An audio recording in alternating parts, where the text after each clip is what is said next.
Okay, so a quick, actually perhaps not so quick introduction to MSF and what we're all about. The organisation was founded in France in 1971.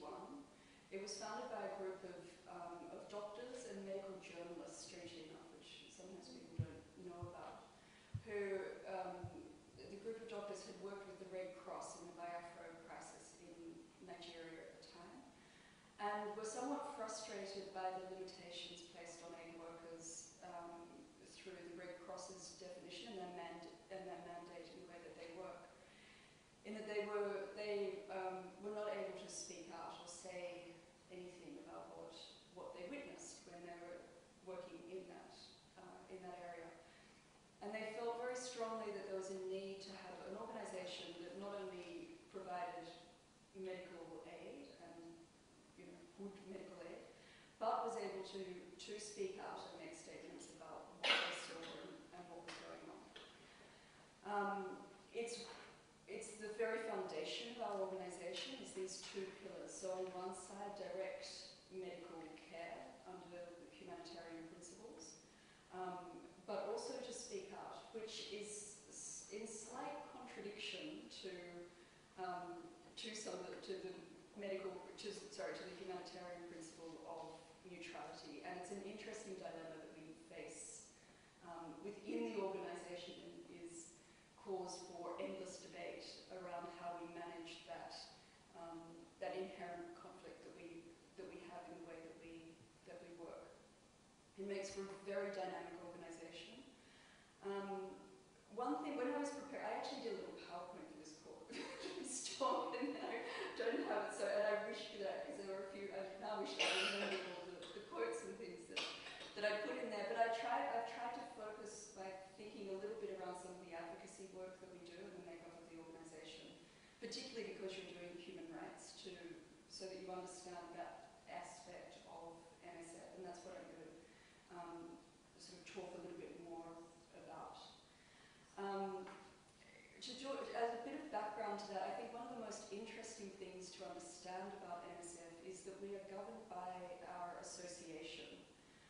The association is made up of people who have worked for MSF in the field, and it's like having shareholders in a large company. So the people that actually run it, the people that sit on our board, that are responsible for driving the mission of our organisation, are people who have worked for the organisation before. And that really does have an enormous impact on our culture. And it's not something that I actually don't know many other organisations. Certainly I don't know another one the size of MSF that has a structure like this. A lot of what you find is a lot of boards are made up of experts and people who bring in financial means of fundraising and things like that, and that's not how MSF functions. And it makes for a very interesting dynamic because we have large debates constantly, and it's really part of our thinking around why are we doing things, should we be doing it another way, should we have spoken out about this, why did we speak out about this at this particular time, should we be doing more in a particular area, we're starting to see this impact on health, should we do more? And it really drives the organisation to be, I think, a very interesting culture when you're working with MSF. The other thing that makes that we are extraordinarily fortunate, but it was also a decision that was taken within MSF, is that we are very financially independent. So we have about 5 million private donors, and they contribute around 90% of our funding to the organisation. So what that means is that we're not constrained by government ideas of what action should be. We feel very strongly that we should be the ones who are on the ground, we know what needs to be done, and so we drive the work that we're going to do. We're not driven by what a government agenda in what they think may need to be done in a particular setting. It also means that we have a lot of money that is available to us up front, so that in the case of large emergencies, we're able to act very, very quickly. We don't have to apply for donations and then move forward. We keep emergency funding available, so we're able to respond very, very quickly. I think one of the interesting examples, I don't know if any of you have heard much about the work that we're doing at the moment in West Africa with the Ebola campaign. I don't know if you've... so part of the MSF has actually taken an enormous load in that outbreak. We've treated a large majority of the patients up until this point. We were one of the first people on the ground, one of the first organizations on the ground when we went in to respond for that outbreak. And it's interesting in a way because there are so few other organizations that have the medical and logistical capacity to do this. But it also shows, I think, our very strong will and drive to respond to medical and humanitarian emergencies, that for us, that is an absolute imperative of our work and who we are. And we try as much as possible to recognize the risks that are involved, because working in the Ebola response is incredibly risky and it is a huge thing to manage. The organizations, we're actually completely overwhelmed at the moment because of that response. But there is nevertheless this real drive in the organization to continue that response. I think the other thing that's very important to understand is, if any of you are interested in working for MSF, we don't pay a lot of money. And part of that, that's linked to our commitment to the organisation. We have a charter which outlines the humanitarian principles, and it's something that we all sign on to, that we agree to when you come to work for the organisation. Part of that charter includes a commitment to volunteerism and the idea of not doing this work for your own personal gain, but to volunteer generally for the organisation. It means that if you apply to work for MSF, you don't apply to work for a particular country, in a particular job, because you're interested in a particular area. You do it because you're applying to work for MSF and to work where you're most needed. And so our starting salary is about $1,700 a month when you're working overseas. It's really, yeah, so if you want to get rich, we're not the organisation to work for. We do cover all the costs when you go to the field, so it's not some of the volunteers, we're very different to a lot of volunteer organisations where it's self-funded. So of course we do cover we're very, very careful, you're fully insured when you go. All of your flights, we look after all your flights, your visas, all of those kind of things, your luxurious accommodations in a tent in a refugee camp or wherever else it might be, but all of that is taken care of by the organisation. But we also have tried to have an affinity with the local population. We don't want to be too distant from them, and therefore we don't want to live in a way that is a lot grander than the populations that we're trying to assist. So it's usually more comfortable, a bit more comfortable than where you are. So you're not living under a UNHCR, sort of tarpaulin. If you're working in a refugee camp, you usually have your own tent. And of course you're better fed than most of the refugees that you'll be working with, but it's certainly, we don't put a lot of emphasis on the sort of real luxury comforts for our aid workers. There are very few places where we have air conditioning in our offices, for example. Trying to think through a little bit. Okay, I'll get back onto the advocacy. I think so when I'm talking about advocacy, I thought it might be interesting to give you some examples of what some of that work is and how it works. Because we're not a human rights organisation. This is something that sometimes people get a little confused about, particularly because we do have this idea of témoignage. Témoignage is a French term which refers to witnessing and speaking out. And that's really where our advocacy comes from. So it's from directly seeing what is happening on the ground and reporting about it.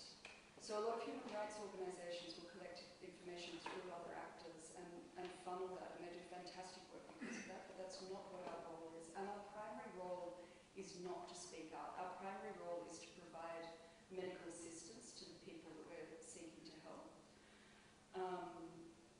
And in doing that, if we find that it is impossible for us to work, or that we feel as though speaking out about a particular crisis may assist the people there, then we will speak out.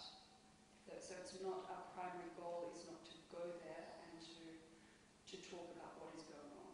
And yet it is part of your role as an MSF field worker to bear witness in any situation where you are. So you do find that we give a lot of presentations. If you have a look at our website, it's quite phenomenal, the number of reports that are on there. It's also an interesting organisation, I think, because there is a strong academic side. There are some very intelligent people who've worked with MSF for a very long time, experts in humanitarian law, in medicine, in humanitarian work, and it makes for some fascinating conversations to be involved with those people. To give you an idea about how some examples, and I guess moving on to the challenges of taking March, I guess the Ebola crisis is a perfect example, because I imagine that many of you, if you've heard about MSF, what you've heard about is MSF saying, what the hell is going on here? We're here, this enormous outbreak, and no one is doing anything. And why is no one? And that speaking out has gone all the way up to the UN. I don't know if any of you have seen, we actually had one of our staff members from Liberia address the General Assembly in September. So we actually end up with quite high-level conversations going on about the work and what we're doing.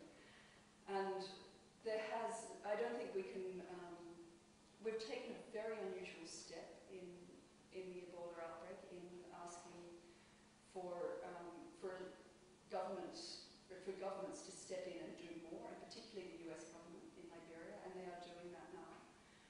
We knew in making that statement that really what we were calling for was for a military intervention, which is highly unusual in MSF. We usually steer well clear of that. This is very different because it's not a conflict setting. And even within the organisation, there's a lot of debate about this, about whether this call is contradictory to what we're trying to do as a humanitarian organisation. Because for us, it's very complicated, given that our role is to assist victims in armed conflict a lot of the time. For us to be linked with military at all is quite problematic, and it's something that we absolutely seek to avoid in every setting that we work in. This situation was different because we realised that the outbreak had reached a stage where it was certainly beyond our capacity to continue to help. We've grown enormously in the last few years. We're now a €1 billion organisation. We still manage on quite tight budgets for these, but that's $1 billion has to cover all the work that we do in around 70 countries around the world. So for us to be able to respond to this outbreak was really beyond our capabilities.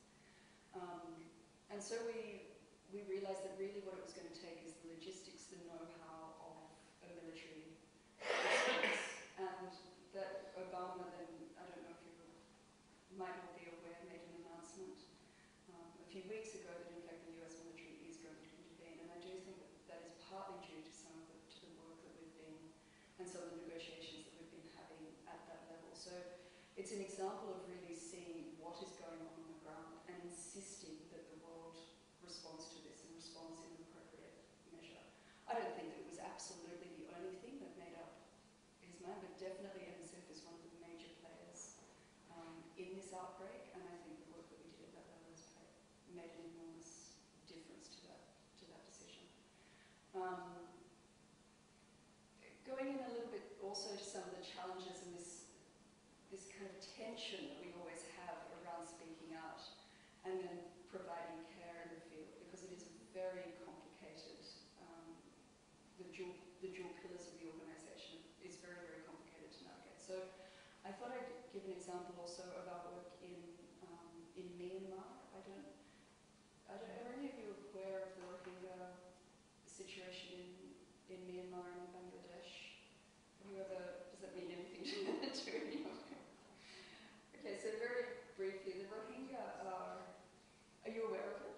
Or I've heard a few things, but not like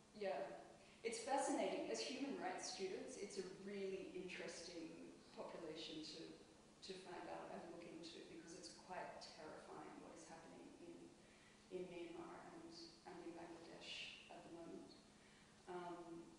The Rohingya are in Myanmar. They're a Muslim population. They're regarded as a stateless population. They're not particularly well received on either side of the border. Right now, where they are living,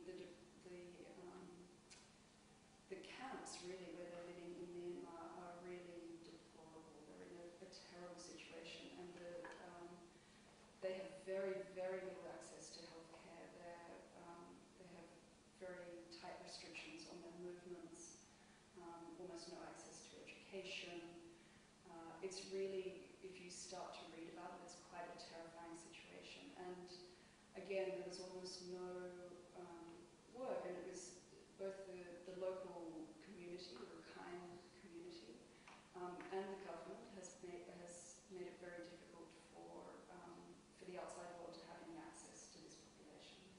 MSF has found it very, very complicated. So in around June of 2012, interesting, it's a classic case, I think, where Myanmar, the government, there were some changes, I don't know if you're aware of, in the Myanmar government. They started to open up a little bit more to officially get rid of the military running of the country and become more civilian orientated. But as part of that, some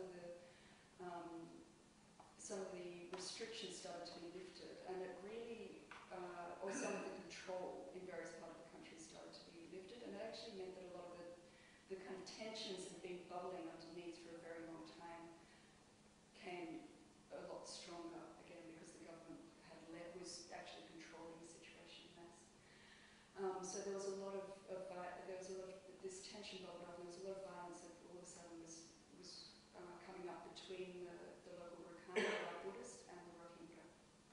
And the situation for the Rohingya got more and more difficult. MSF had been working in that area for quite some time. Myanmar, again, is a very interesting case. It had taken us many, many years to have access to Myanmar at all.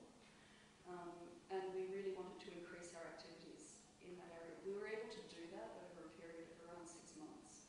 We started to have access to the camps. That means that we were going out and running mobile clinics in the camps for just basic primary health care, checking for, cuts and bruises, respiratory illnesses, assisting pregnant women, all of those very basic things that we all take for granted, but people just have no access, and they currently still have very little access to that kind of care.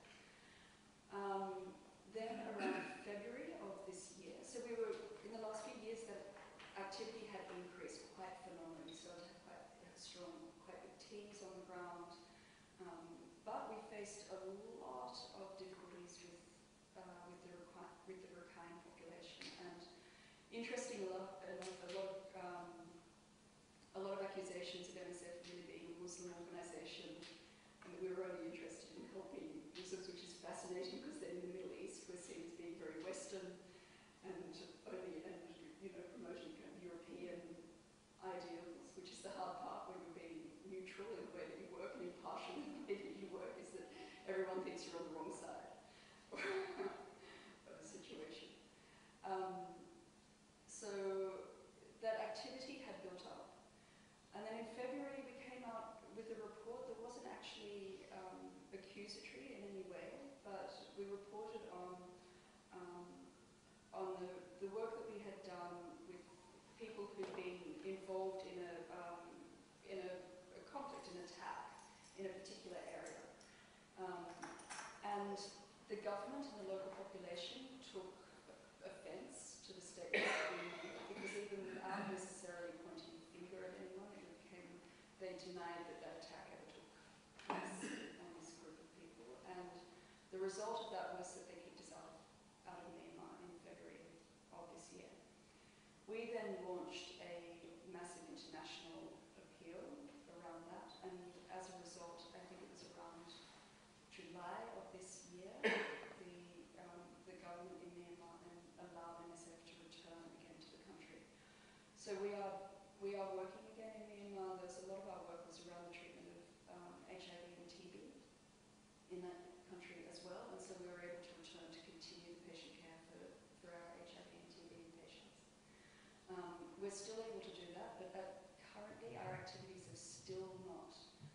We're still negotiating to win back the access that we had previously to the Rohingya population. We don't have that same level of access at the moment. So that's another example, I think, of how this speaking out and the tension between the action on the ground and the work that we do in advocacy kind of play on each other.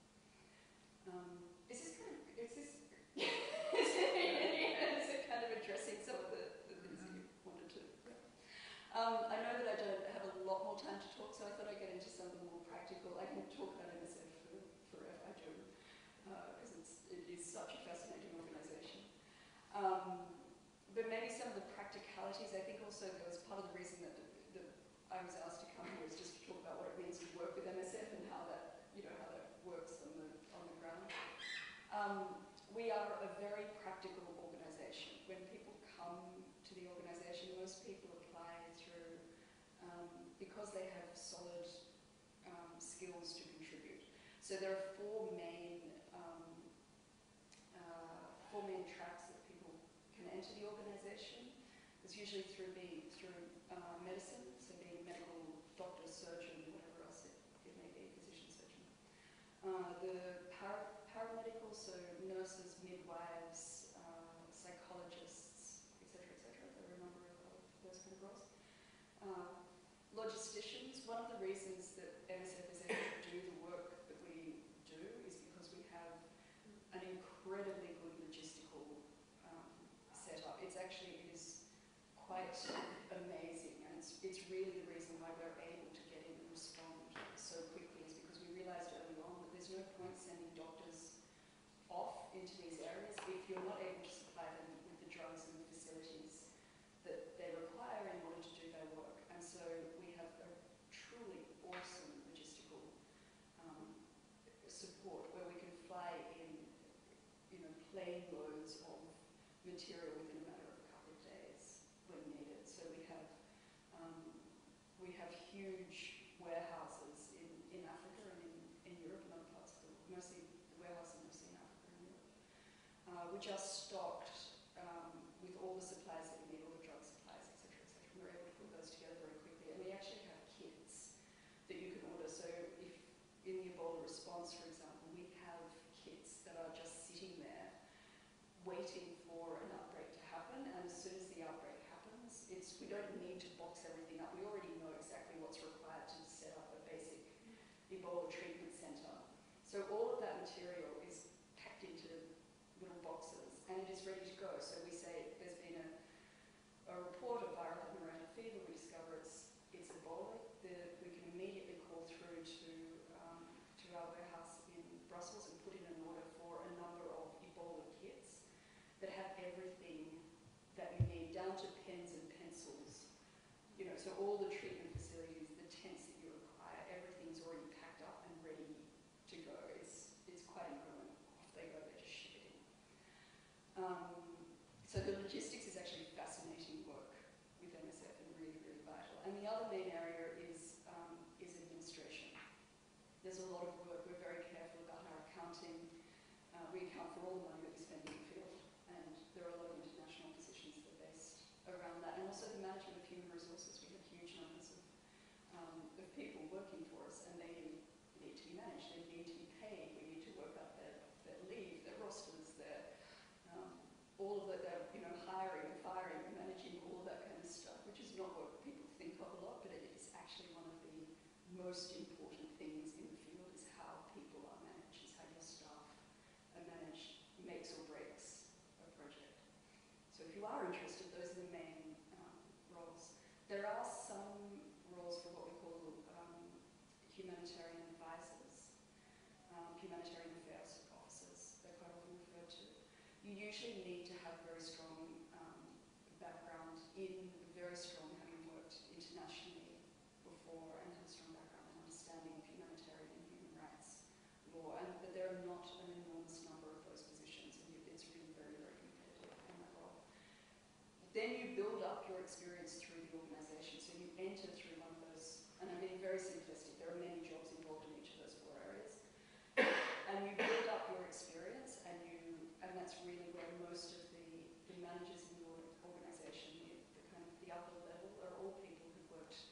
mostly are people who worked in the field with MSF before. So that's really very, very practical, yes. I think I should probably open for questions. Non-governmental organizations are coming to in other countries, like in Africa, to help them, to help people on the field. But as a reaction, people don't actually appreciate their help, simply because they're coming from those countries who are more financially supported, and they're not. So if you can expand more on how people that these doctors help actually react on that help. It's a really interesting question. MSF actually did a study recently, which we all laughed about, actually, about, I think it was last year, it came out. There's a little, there's a book, and it's called In the Eyes of Others, I think. And it was actually, we actually went out and asked our beneficiaries in some of the local communities where we work what they thought of us. And the results of that were quite fascinating to read some of the ideas. A lot of it, I think people didn't truly understand a lot of the work that we did, but there was some, I think one of my favorite answers to that is that in, I don't know if you've ever seen the no guns sticker that a lot of NGOs use when they're working in this area. So we don't allow any weapons into our vehicles, into our facilities, we don't use armed guards anywhere in the world. The only exception to that was when we recently pulled out of Somalia, but prior to that, Somalia was the only country in the world where we used armed guards, and that's linked to the importance of the protection of medical work and safety. We shouldn't be at all compromised by the idea of being linked to military action. Anyway, so it's like a no smoking sign. It's a picture of a gun with a red circle and a line through it, which of course we think of as a kind of international sign for, none of this. And of course one of the answers that came back from a particular country was, well, we all thought you were arms dealers because you all drive around with these gun stickers on your car. So it's really interesting sometimes, I think, about how we think people think of us and what they actually do think. It's a really important part of, we're fortunate because we're a medical organisation, and really unless the populations that we're working with support our work, then there is no point in us doing it, and there's no point in us really being it. It's our main way of managing our security. The most important element of our security management is that the communities where we work understand what we're doing and value what we're doing, because they are our main protectors when we're in the field. And that sounds almost naive in the way, but in fact it's incredibly effective. And we really do. There are a number of instances where there have been attacks on our facilities, or where we feel as though our security is compromised in some way, and we withdraw from that area, because our thinking is really, if these people are not behind us and they don't value what we're doing, then we're not safe to be here. And it's also, we need to really think about why we're here if the people that we're trying to help don't actually want that help. Again, I think because the results of our work are so tangible, that for most of the time communities will value what we're doing, because they know that we'll be running surgical facilities, and if they are shot, we'll provide the surgery that they need. If they're pregnant and they have complications in their birth, then we will provide them safe delivery options. We will treat them for malaria. And we provide that kind of level of care that otherwise they would have no access to. So it helps, the fact that we are a medical organisation helps enormously. It can be problematic. It was certainly a big problem earlier on in the Ebola outbreak, was that, of course, you've probably seen those, the kind of spaceman suits that people have to wear when they're working with Ebola patients.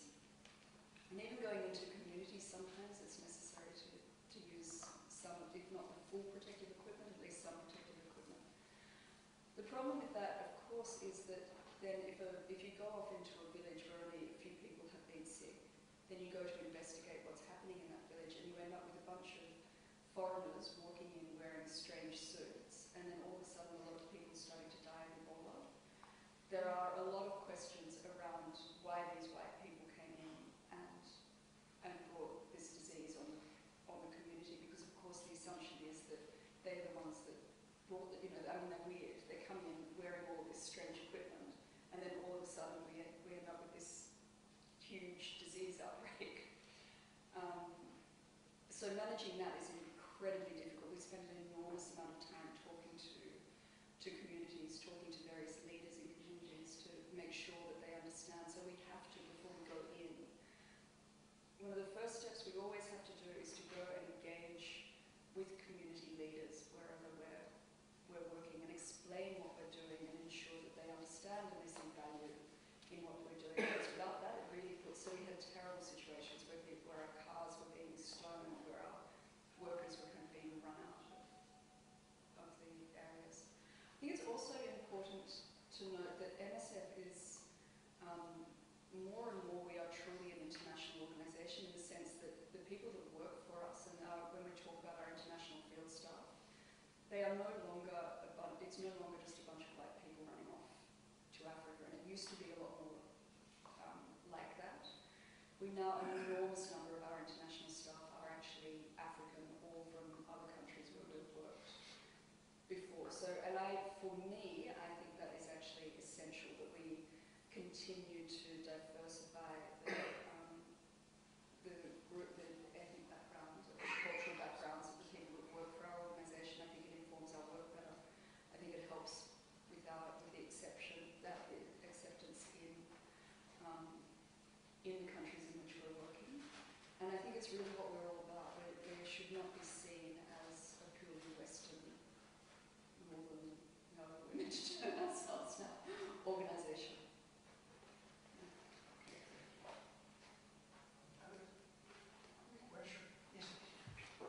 I find it so interesting when you talk about the tension between maintaining neutrality and the need to speak out in bearing witness. And so I'm wondering if you could talk a little bit more about how and when the decisions are made to actually speak out in a public venue, because I would imagine the timing of those statements must be very delicate. It's a very, very, it's a very tricky thing, and there is no single answer. The ultimate answer to almost every question you ask about MSF is it depends. Saying that all the time, and it really does, because every situation is different. And every situation has to be managed in its own way. There is another thing about MSF in mind. If you really are interested, there are so many publications that come out of MSF, and there is another book that has come out recently called Humanitarian Negotiations Revealed. Silent Skills, that was an interesting Yeah. chapter, Yeah, it's a very, very interesting book about the history of MSF interventions and some of the compromises that we have to make with humanitarian principles in order to give the need that we need to. There is an example of, in that book, there are some very good examples around this. One of the most controversial was when we re-entered Sri Lanka, and you have to excuse me for not remembering the dates exactly, but there was a huge problem, and there was when the Sri Lankan government launched the recent offensive that ultimately led to the breakdown of the Tamil resistance of the LTTE. 2009. Yeah. In doing that, MSF had actually not worked in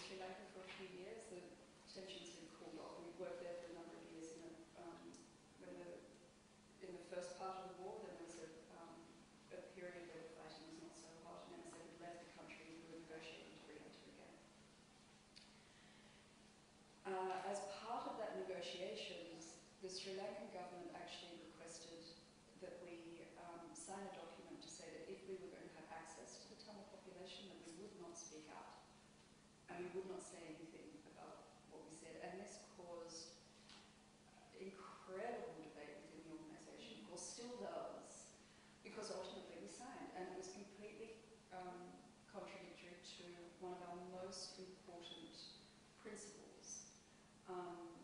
But in the end, the feeling was that it was more important for us to have access to those communities.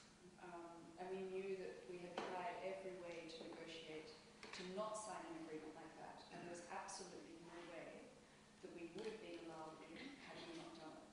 And the decision was taken to do it and then to try and renegotiate at some point further on down the line, which was also recognised as being slim hopes, but nevertheless it was felt better to get up and start and then see if there was more room for manoeuvre after that.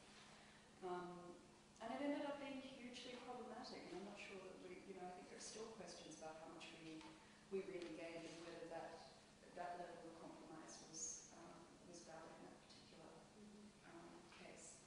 There is another situation also in that book about what happened in Yemen, I think around the same time. There was without going into too much details, there was a lot of fighting, a lot of the government-held areas were being overtaken by the rebel groups in the north. In particular, there were some major bombings, including the civilian population. And while that was going on, MSF chose not to speak out about it because we felt it would hinder access at that particular time. And then when you say around the decision making of how that happens, interestingly enough, at the time, the New York office was producing every year a top 10 of underreported humanitarian crises in the world. And it released in this report several months after the event actually happened. It reported about on the bombings that had taken place, and in a way that really indicated that it was the government doing it. We usually very, very careful in the way that we word our releases to not point the finger at a particular group. So we will talk about what our activities are and what we have done and what we have seen, without saying usually exactly who did it. But then there are, of course, many cases where it's quite obvious who has done it. And in this one, honestly, when I read the reading, the report, I think we did point the finger at the government, and I think it was problematic in the way that it was written. It was also problematic because it wasn't serving an operational purpose. It was, the top 10 is meant to draw attention to our work, to what's going on in the world, to a better understanding of that. And I think in releasing that report, it was not, the actual operational consequences were not fully taken into consideration. And what happened was Al Jazeera actually picked up on the report and they started blasting it around, and the Yemeni government became very upset. And NSF actually had to apologise and refute what was written in the top 10, even though we actually knew that it was true. But again, we had no silence. So had we made the report at the time, and for the operational reasons that it would have been important, that's one thing. But I think there was a mistake made in launching that report when it wasn't really serving a purpose. We don't do the top 10 any longer.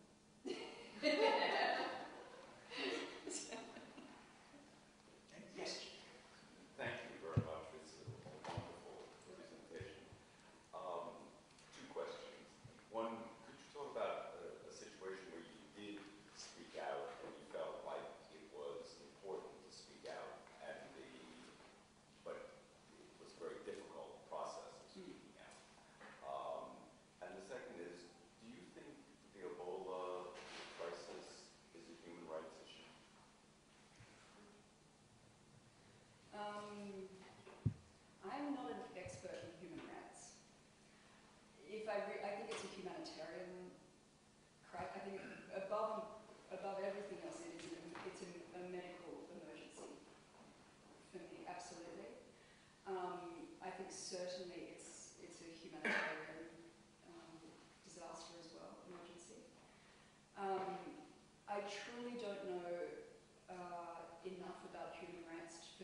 push things. I think he's probably far more knowledgeable about that. I can see how there could be an argument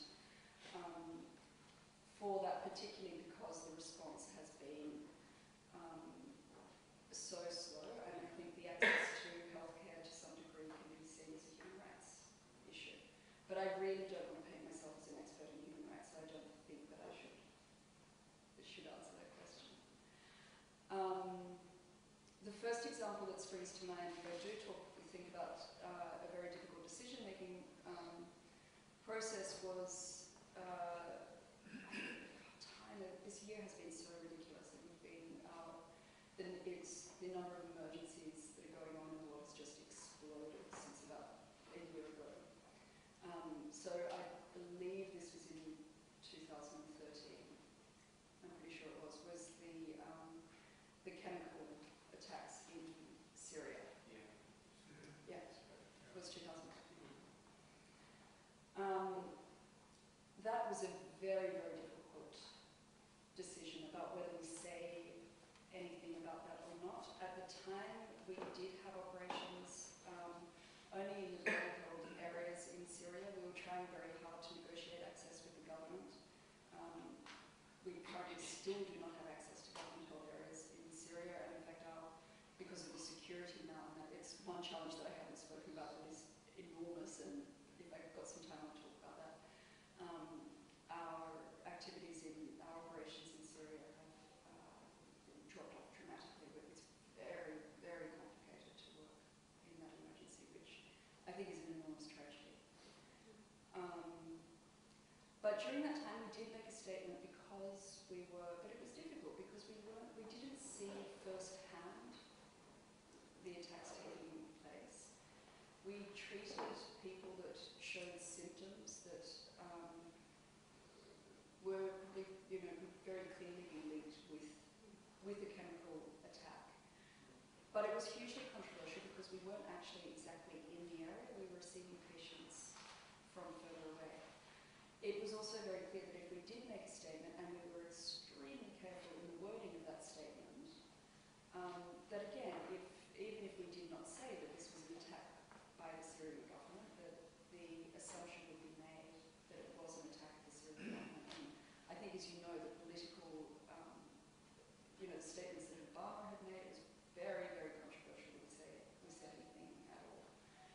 We did end up coming out and making a statement about that, and it did cause, and the fact that we had made a statement was also used as evidence by a number of different organizations that had said something about a chemical attack in Syria, and we did not point the finger at the government in that statement. Nevertheless, the assumption was that it was carried out by the Syrian government. So I think that's the best example that I can think of. It's a really difficult, very, very difficult idea is when you make a call or not about whether you say something. Is in saying something, are we going to not be able to continue to provide medical assistance? At what point does it become more important to say something than to continue to provide medical care? Strangely enough, there are very few cases where our operations have been truly restricted due to statements that we make. And quite often I think our fear about it is not actually justified by the history of us speaking out and the consequences that we face, which are very often not quite as dire as we imagine they will be before we make the statements. There is also many times where we choose not to make a statement, where perhaps we could have made it was a good idea, but we didn't do it at the time. Of course, you never know because it was that. I have a question. A very quick one then to wrap it up. Always when we discuss it, in this country, but not only this country, human rights or humanitarian issues, always issues that are beyond this country's borders. I can deal with human rights violations in Sierra Leone, Liberia, Congo, Kosovo, but not in the United States. The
It's track it's any issue, it's any actually action? interesting because we did launch a small operation in Sandy, and Ah, but it wasn't large, and I was involved in it, so I can, okay, so I can tell you I'll very be curious. how that came about.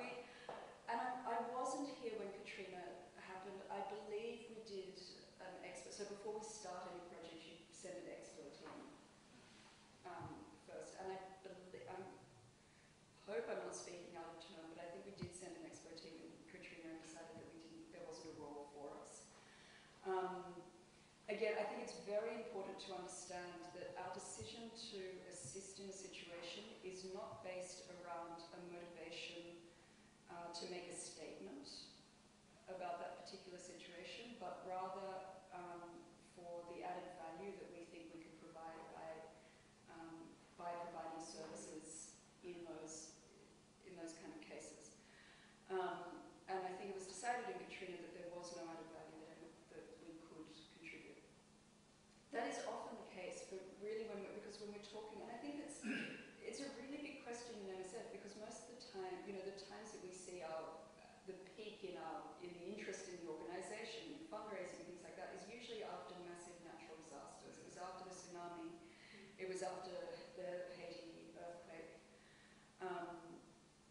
So those crises draw an enormous amount of attention, and yet the contribution that we can make is very often not as important as it is in a lot of the other areas that we work, such as in the Central African Republic, which gets very little public attention, and is really where we should be, focusing a lot of our work is in those kind of, in South Sudan, where the added value in us working there is enormous, and yet it's not the thing that gets the greatest public support, and we are quite careful to limit then the support that we do provide in those natural disasters. So I don't know if you remember, after the tsunami, MSF very quickly started to, we realised that we were getting far more money than would justify the level of operations that we felt was justified in that, for us to be doing, and so we actually stopped taking money. And that decision was made quite soon afterwards, only about 2 weeks after the disaster happened. We started to send messages saying, we actually don't need any more money. For what we know that we can contribute, we've reached sufficient fundraising for this particular disaster, and we think you should, if you really want to contribute to the tsunami, then we're not the organisation you should be supporting, because we don't do reconstruction stuff or rebuilding and things like that. So give your money elsewhere, or give it to MSF for the other work where in fact we need to prioritise the other work in more neglected areas where really the needs are much bigger, and we can provide more added value than in this particular situation. So this is very long-winded way of getting around to, but that brings us to Sandy, where and I was in New York at the time, and it's because our immediate thinking when Sandy happened was, this really, this is a large country, a rich country. It has its own emergency services. It's very capable of, it's really their responsibility to do it, and they have the means. The government, has the means to do it, and the community has the means to launch a response.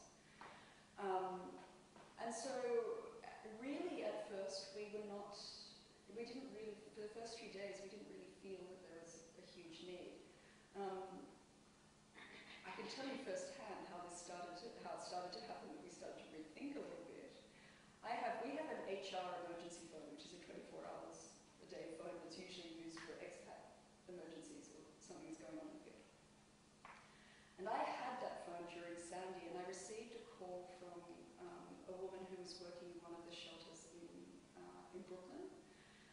And she called saying, we're running this medical centre here, and honestly, we're completely overwhelmed, and is there anything you can do to help in this situation? And my response to her was, look, we're in the US, we're in New York, there are doctors, the government's here, this is well funded. I'll certainly ask, but I suspect that we will probably have to leave this up to the